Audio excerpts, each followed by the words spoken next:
So for my informative speech, I'll be doing a place, which will be our family store, Addie Farm and Garden. In today's world, there are not many family stores. Most stores today are part of a large corporation or conglomerate of different companies, so it's a lot harder. You don't find harder to find family stores. Today, I will be telling you about one of the coolest places on earth, Addie's Farm and Garden. Addie's Farm and Garden was founded in 1944 by my great-grandfather on my mom's side, my grandfather's father.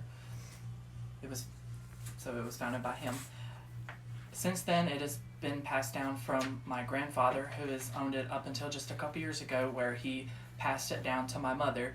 Even though she owns it, everyone knows that he operates it. It's kind of his thing, but Mama loves to work there too. We sell a lot of different things. As it is, it's a farm and garden store, so we sell everything from feed, seed, fertilizer, and farm chemicals.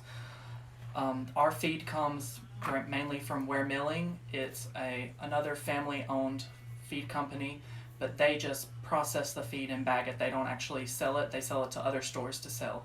So we are the middleman for them. Our seed comes from the Wax Company. It produces a lot of seed, which, let me get my visual aid. Sunflower seeds. It's kind of basic. We sell sunflower seeds for actual seed, and then we also have some that are bird seeds, but then we have seeds for fruits, vegetables, all that kinds of stuff. Fertilizer comes from Grow South. It's a company that, again, it sells a lot of gardening stuff and agricultural things. We get seeds from them, fertilizer mainly from them, and then we also get farm plants and things like tomatoes, flower, bedding plants, and things such like that. And then we also sell farm chemicals. Farm chemicals is very intertwined in agriculture because you need the chemicals to help the plants grow better. There are organic farming, but that's very hard to do, and it's a lot easier in commercial use to use chemicals. One of the main chemicals we sell is Kilzall, which is like the commercial grade for Roundup. It's the brand that people sell on a lot more industrial sides. You can get like a 2.5 gallon jug of concentrated, whereas if you go to Walmart and buy Roundup, you're going to get just this tiny spray bottle. Next, I'll be talking about some personal experiences that I have had since this store's been in my family. The store has taught me a lot of things. One of the main things is a work ethic. Growing up, since I was as young as I can remember, I've been working at the store even before we lived in Decatur. Back when we lived in Gulfport, we would come every weekend, and I knew Saturday I was working at the store. Even though as a 5-year-old you're not doing a whole lot of work, you're still helping out, sweeping, things like that. But it's taught me how to run a cash register, how to do bookkeeping, and things like that. Another part of having the family store is we've had a lot of different pets throughout the years, random pets and everything.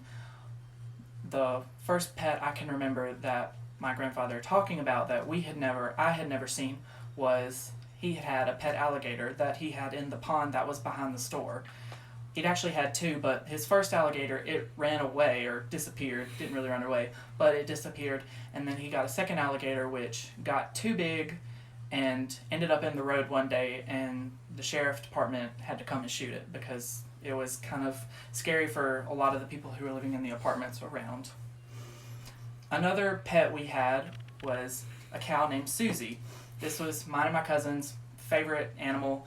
We loved her because my grandfather had cows, although one day we thought she got sold with the rest of the cows, but that really didn't happen, but I'll come back to that in a second. The next set of animals we've had have been some cats. The first one was named Smokey, who had 3 kittens, one of which is now named Topaz, which is the store's mascot basically. She kind of runs the place. But she has lately had to make room for some new kittens because another cat that we've named Mama has just a couple of weeks ago given birth to 5 kittens, all of which are very adorable. But back to Susie. Susie, as we had thought, had gotten sold off. Well, Years later, we found out when we were exploring an old chicken house on the property, we had found the remains of Susie, and it was very traumatizing. As we were younger, of course, now we look back and it's not that big of a deal, but it was kind of shocking. We thought she was sold off, but she hadn't been. Anyways, I hope you've enjoyed learning about my family store, Eddie Forma Garden, and if you would like to, come see us sometime.